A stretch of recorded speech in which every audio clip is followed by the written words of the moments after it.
ஆக்சுவலா என்னன்னா உருளைக்கிழங்கு வந்து என்ன சொல்றாங்கன்னா இப்போ வந்து 900 ரூபாய்க்கு வந்து போயிட்டு இருக்காம ஒரு குவிண்டால் அப்படின்னா 100 கிலோ. ஒரு கிலோ 9 ரூபா தான். இப்போ நமக்கு அங்க என்ன விலை விற்கிறாங்கன்னு எனக்கு தெரியாது. பட் இங்க வந்து அதுல இருந்து எடுக்கிறாங்க. அப்படி திக்காதியே ஓகே ஆறு ஹே. பட் இதுக்கு பின்னாடி இருக்க இன்னொரு விஷயத்தையும் சொல்லி ஆகணும். அது என்னோட கடமை. இப்போ அதாவது உருளைக்கிழங்கு வந்து பாத்தீங்க அப்படின்னா ஒரு சத்தான உணவானா உண்மையா கிடையாது.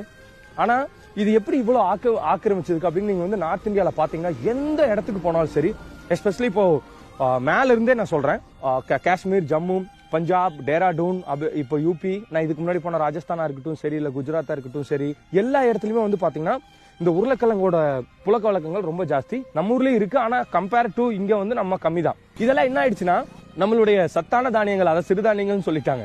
ஆக்சுவலா அந்த சத்தான தானியங்களோட இடத்தை எல்லாமே வந்து இது வந்து ஆக்கிரமிச்சிருச்சு. இதையும் வந்து ப்ரொமோட் பண்ணது எல்லாமே பாத்தீங்கன்னா இந்த மேல்நாட்டுல இருக்கவங்க தான். சோ இப்போ நம்ம அதை எடுத்து பார்த்து அதை ஃபாலோ பண்ண ஆரம்பிச்சதுக்கு அப்புறம் நம்மளுடைய சிறுதானியங்களை வந்து, அதாவது சத்தான தானியங்களை வந்து காப்பாற்ற முடியாத இடத்துக்கு